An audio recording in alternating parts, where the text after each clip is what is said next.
ఓం సాయిరాం. బాబా భక్తులందరికీ కూడా నమస్కారం అండి. అందరూ కూడా సుఖంగా సంతోషంగా ఎప్పుడూ కూడా ఆనందంగా ఉండాలి అని చెప్పి ఆ బాబాగారి తరపున నేను కూడా మనస్ఫూర్తిగా కోరుకుంటున్నాను.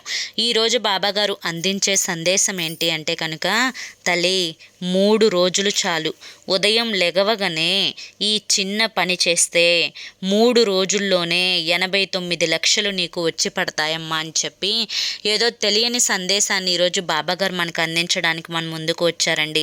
మరి ఆ సందేశం ఏంటో మీరు పూర్తిగా తెలుసుకోవాలి అనుకుంటే వీడియోని ఎక్కడా కూడా స్కిప్ చేయొద్దండి, చివరి వరకు చూడండి. అప్పుడే మీకు పూర్తిగా అర్థమవుతుంది. ఎందుకంటే బాబాగారు ఏది చెప్పినా కూడా అందులో సత్యం ఉంటుంది. అది మన భవిష్యత్తుకు ఒక పునాదిని వేసేదానిలాగా ఉంటుంది. కాబట్టి వీడియోని ఎక్కడా కూడా స్కిప్ చేయొద్దు. దానికంటే ముందు చాలామంది కూడా చెప్పుకోలేనటువంటి సమస్యలతోటి బాధపడిపోతూ ఉంటారు. ఆ యొక్క సమస్యలు తీర్చుకోవడం కోసం ఎన్నో ఇబ్బందులు పడిపోతూ ఉంటారు.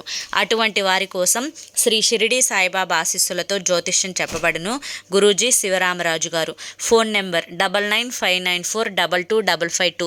మీరు ఇప్పటి వరకు ఎన్నో చోట్ల జ్యోతిష్యం చెప్పించుకొని మీరు ఆశించిన మార్పులు మీ జీవితాలలో జరగలేదని చెప్పి బాధపడి ఉంటారు. కానీ ఇక్కడ అస్సలు అలా జరగదండి. మీ సమస్యలు ఏవైతే ఉన్నాయో, ప్రేమ, పెళ్లి, ఉద్యోగం, రాజకీయం, సంతానం లేక ఇబ్బంది పడుతున్న భార్యాభర్తల మధ్య గొడవలున్నా, అప్పుల సమస్యలున్నా, శత్రువుల సమస్యలున్నా, అవేంటో మీరు గురువుగారికి వివరించి చెప్పినట్లయితే వాటికి తగిన పూజలు చేసి గురువుగారు మీకు రోజులలోనే పరిష్కారాన్ని చూపిస్తారు. గురువుగారు చెప్పినట్లు 100కు 1000% జరుగుతుంది. నమ్మకంతో కాంటాక్ట్ అవ్వండి. మాకున్నటువంటి ఎన్నో రకాలైన సమస్యలకు గురువుగారు చెప్పిన పరిష్కారాల మార్గాల ద్వారా ఆ సమస్యల నుంచి ఈ రోజున బయటపడి మేము ఆనందంగా జీవితంలో ముందడుగు వేస్తున్నాము. అలాగే మీ జీవితాలలో సంతోషాన్ని ఆహ్వానించాలి అంటే వెంటనే కాంటాక్ట్ అవ్వండి. ఇక బాబాగారి యొక్క సందేశం విషయానికి వస్తే, బిడ్డ, ప్రతిసారి కూడా ఏదో ఒక సమస్య అనేది నిన్ను వెంటాడి వేధిస్తూనే ఉంది. ఈ సమస్యలన్నింటికీ కూడా పరిష్కార మార్గం అనేది కనిపించక ఎప్పటికప్పుడు కూడా సతమతం అయిపోతూనే ఉన్నావు. బిడ్డ, అనేక రకాలైన సమస్యలన్నింటికీ కూడా ఒకే ఒక్క పరిష్కారం డబ్బు. ఆ డబ్బు చేతిలో ఉంటే ఎటువంటి సమస్య అయినా కానీ 90% దూరం అయిపోతుంది. అలాగే ఆ డబ్బు నీ చేతిలో ఉంటే ఎంతోమంది నీకు విలువనిస్తారు, గౌరవాన్ని ఇస్తారు. నీ చుట్టుపక్కలనే తిరుగుతారు. బెల్లం చుట్టూ ఈగలు ముసిరినట్టుగా డబ్బు చుట్టూ మనుషులు తిరుగుతూ ఉంటారు. ఎప్పుడూ లేని గౌరవాన్ని నీకు చూపిస్తూ ఉంటారు. బిడ్డ, ఎవరి గౌరవమో కానీ, లేదా వారి యొక్క గౌరవాన్ని అందిపుచ్చుకోవడం కోసమో కానీ, ఇలా దేనికోసమో ఆశించి నీకు డబ్బు రావాల్సిన అవసరం లేదు. ఎందుకంటే డబ్బు అనేది ప్రతి మనిషికి కూడా అవసరం. కాబట్టి ఆ డబ్బుని సంపాదించుకోవడం నేర్చుకోవాలి. వచ్చిన ఆ లక్ష్మీదేవిని ఖర్చు పెట్టకుండా పొదుపు చేసుకొని అవసరాల నిమిత్తం వాటిని వాడుకొని ఆ డబ్బుని ఒక శక్తిలాగా దాచుకోవాలి. అప్పుడే ఆ లక్ష్మి మన దగ్గర స్థిర నివాసం ఉంటుంది. అయితే నీ యొక్క అన్నింటికీ కూడా ఒకే ఒక్క పరిష్కార మార్గం అనేది డబ్బు. ఆ డబ్బు అనేది నీకు 3 రోజుల్లో ఈ విధంగా చేశావు అంటే కనుక ఖచ్చితంగా నీ యొక్క పాదాల దగ్గరికి వచ్చి పడుతుంది. తల్లి, ఇక్కడ నువ్వు తప్పుగా అనుకోవద్దు. ఎందుకంటే డబ్బు అనేది చాలా శక్తివంతమైనది. సాక్షాత్తు మహాలక్ష్మీదేవి. ఆ తల్లి అనేది చంచలమైన మనస్తత్వం కలిగినది. కాబట్టి ఆ తల్లి ఒకరి దగ్గర కొన్నాళ్ళు ఉంటే మరొకరి దగ్గర ఇంకొన్నాళ్ళు ఉంటుంది. మళ్ళీ అక్కడి నుంచి వెళ్ళిపోయి వేరే వారి దగ్గర ఇంకొన్నాళ్ళు ఉంటుంది. అటువంటి చంచలమైన మనస్తత్వం ఉన్న మహాలక్ష్మీదేవిని నీ ఇంట్లో నువ్వు బంధించుకోవాలి అన్నా, నీ ఇంట్లో నువ్వు స్థిర నివాసం అనేది ఉంచుకోవాలి అన్నా కానీ ఇప్పుడు నేను చెప్పినట్లుగా ఒక్క 3 రోజులు చేసుకో తల్లి.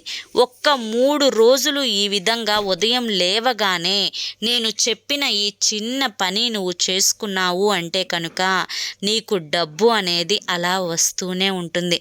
బిడ్డ, నువ్వు ఎన్నో రకాలైన కష్టాలతోటి ఇబ్బంది పడిపోతూ నువ్వు తీర్చుకోవాలి అనుకున్న చిన్న చిన్న కోరికలను కూడా ఆ డబ్బు లేకనే తీర్చుకోవడం లేదు అని చెప్పి నాకు తెలుసు తల్లి. ఎన్నో రకాలైన ఆశలు కోరికలు అనేవి ప్రతి మనిషికి కూడా ఉంటాయి. ఆ యొక్క కష్టాలు సమస్యలు బాధలు కోరికలు సుఖాలు సంతోషాలు నష్టాలు అన్నింటి యొక్క కలయికే ఈ జీవితం. ఈ జీవితంలో ప్రతి మనిషి కూడా సంతోషంగా జీవించాలి అని చెప్పి అనుకుంటాడు. అన్నింటికంటే ముఖ్యం ధనం మూలం ఇదం జగత్ అని చెప్పి అంటూ ఉంటారు కదా తల్లి. అటువంటి ధనం మనిషిని ఎప్పటికప్పుడు కాపాడుతూనే ఉంటుంది. మనిషికి ఎప్పటికప్పుడు విలువని గౌరవాన్ని అందిస్తూనే ఉంటుంది. ఎప్పుడూ కూడా మనిషి హోదాని పెంచుతూనే ఉంటుంది. నలుగురిలో తల ఎత్తుకొని నిలబడేలా చేస్తూనే ఉంటుంది. నలుగురి యొక్క ప్రశంసలు పొందేలా చేస్తూనే ఉంటుంది.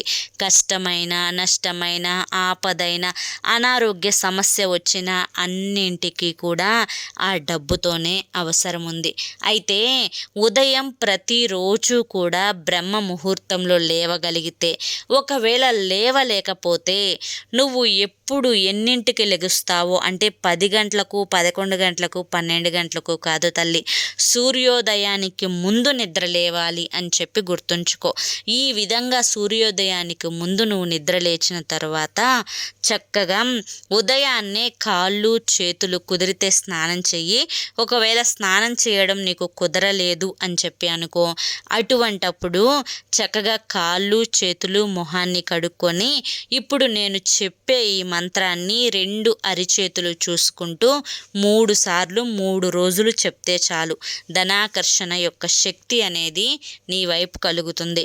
లేదు బాబా నేను కాళ్ళు చేతులు కూడా కడుక్కోలేను అని చెప్పి అంటే నువ్వు చక్కగా నిద్ర లేచిన తర్వాత మంచం మీదనే కూర్చుంటావు కదా, ఆ యొక్క మంచం మీదనే చక్కగా బాసపట్ల వేసుకొని కుదిరితే పద్మాసనం వేసుకొని కళ్ళు తెరవక ముందలే 2 అరిచేతులను చక్కగా రబ్ చేసుకున్న తర్వాత 2 అరిచేతులను ఓపెన్ చేసుకొని చక్కగా నీ 2 కళ్ళు తెరిచి ఆ యొక్క అరిచేతుల్లోకి చూడు. అరచేతుల్లో ఎప్పుడైనా కానీ లక్ష్మీదేవి సరస్వతీదేవి పార్వతీదేవి ముగ్గురు కూడా కొలువై కూర్చొని ఉంటారు. ఆ ముగ్గురికి కూడా ఇప్పుడు నువ్వు చెప్పే ఈ మంత్రం అనేది చక్కగా విన్నవించుకుంటే నీ యొక్క సమస్యలు ఏవైతే ఉన్నాయో ఆ యొక్క ప్రతి సమస్య కూడా తీరిపోతుంది. అయితే అదేంటో చెప్తాను, జాగ్రత్తగా విను. కరసతే లక్ష్మి కరమధ్యే సరస్వతి కరమూలే గోవింద గరుడ ధ్వజ ప్రభాతే కరదర్శనం. అంటే మన చేతుల్లోనే లక్ష్మీదేవి పార్వతీదేవి సరస్వతీదేవి ఉన్నారు అని చెప్పి. మరొక్కసారి చెప్తాను మంత్రాన్ని, జాగ్రత్తగా విను తల్లి. కరవసతే లక్ష్మి కరమధ్యే సరస్వతి కరమూలే గోవింద గరుడ ధ్వజ ప్రభాతే కరదర్శనం. కరవసతే లక్ష్మి కరమధ్యే సరస్వతి కరమూలే గోవింద గరుడ ధ్వజ ప్రభాతే కరదర్శనం.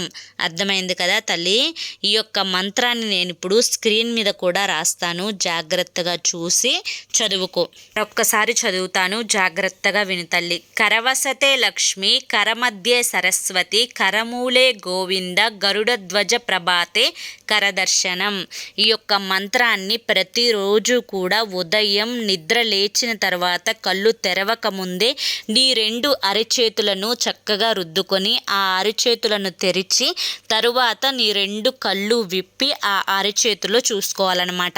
మన అరిచేతుల్లోనే చక్కగా మనకి లక్ష్మీదేవి పార్వతీదేవి సరస్వతీదేవి ముగ్గురు కూడా కొలువై ఉంటారు. అలా చూసుకొని నువ్వు ఏదైతే సంకల్పించుకుంటావో ఆ సంకల్పం నెరవేరడంతో పాటు నీ ఇంట ధనలక్ష్మీదేవి అడుగుపెట్టి నువ్వు పట్టిందల్లా కూడా బంగారం అయ్యేలా చేస్తుంది. నువ్వు చేసే పనిలో బాగా కలుసుబాటుని అందిస్తుంది. నువ్వు ఏ పని చెయ్యాలి అనుకున్నా కానీ ఆ పనిలో నీకు విజయం అందేలా చూస్తుంది. నీకు మంచి ఆరోగ్యాన్ని ఇస్తుంది. అష్ట ఐశ్వర్యాలను ప్రసాదిస్తుంది. ఆ ఇంట లక్ష్మీదేవి కొలువై ఉండడం వల్ల ఆ ఇంట నెగిటివ్ ఎనర్జీ వెళ్ళిపోయి ఆ ఇల్లు ప్రశాంతకరమైన వాతావరణంతో చిన్న పిల్లల గజ్జల సవ్వడితో కలకలలాడిపోతూ ఇల్లు చూస్తే మహాలక్ష్మీదేవి కొలువై ఉన్న ఇల్లు లాగానే లక్ష్మీ కళ ఉట్టి పడిపోతూ ఉంటుందన్నమాట. అంతటి అదృష్ట భాగ్యం అనేది కలుగుతుంది. ఇది కేవలం 3 రోజుల్లోనే జరుగుతుంది. ఇలా 3 రోజులు చేసి చూడండి. 3 రోజులలో అంటే మీకు ఎంత మార్పు కనిపిస్తుందో. డబ్బు ఏదో ఒక రూపంలో మీకు అంటే ఇవ్వాల్సిన వారు తీసుకొచ్చి ఇవ్వడం కానీ, లేదా మీకు ఏదో ఒక రకంగా ప్రాపర్టీ ఉంటే ఆ ప్రాపర్టీ బాగా కలిసి రావడం కానీ, లేకపోతే మీరు చేసే బిజినెస్లో అనుకోకుండా లాభం అనేది అధికంగా రావడం కానీ, ఉద్యోగాలలో ప్రమోషన్స్ రావడం కానీ, లేదా విదేశీ ప్రయాణం జరగడం, విదేశాలలో ఉద్యోగాలు రావడం కానీ, ఇలా ఏదో ఒక రూపంలో మీకు 3 రోజుల్లో లక్ష్మీదేవి కటాక్షం అనేది ఖచ్చితంగా లభించి తీరుతుంది. రాసి పెట్టుకోండి. అర్థమైంది కదా. మరి ఈరోజు బాబాగారు అందించిన ఈ సందేశంలో ఎంతో ఆంతర్యం ఉంది. మీకు డబ్బు కావాలి అని చెప్పి బాబాగారు గుర్తించి ఈ సందేశాన్ని కేవలం మీ యొక్క భవిష్యత్తు కోసం అందించారు కాబట్టి ఖచ్చితంగా ఈ సందేశాన్ని అందించినందుకు బాబాగారికి మీరందరూ కూడా కింద కామెంట్ సెక్షన్లో ఓం సాయిరామ్ అని చెప్పి టైప్ చేయడం మాత్రం మర్చిపోవద్దు. అంతేకాకుండా ఈ వీడియోకి ఒక లైక్ ఇవ్వడం కూడా మర్చిపోవద్దు. ఎందుకంటే మీరు ఇచ్చే లైక్ వల్ల మరి కొంతమంది బాబా భక్తులకు వీడియో అనేది రీచ్ అవుతుంది. మొదటిసారి మన సాయి పిలుపు ఛానల్లోకి వచ్చినట్లయితే మన ఛానల్ని సబ్స్క్రైబ్ చేసుకుని సపోర్ట్ చేయండి. రేపు మరొక మంచి వీడియోతోటి మళ్ళీ కలుసుకుందాం. అంతవరకు కూడా ఆ బాబాగారి యొక్క ఆశీస్సులు మీ మీద, మీ కుటుంబ సభ్యుల మీద ఎల్లవేళలా ఉండాలి అని చెప్పి మనస్ఫూర్తిగా కోరుకుంటూ సర్వేజన సుఖినో భవంతు. నమస్కారం అండి.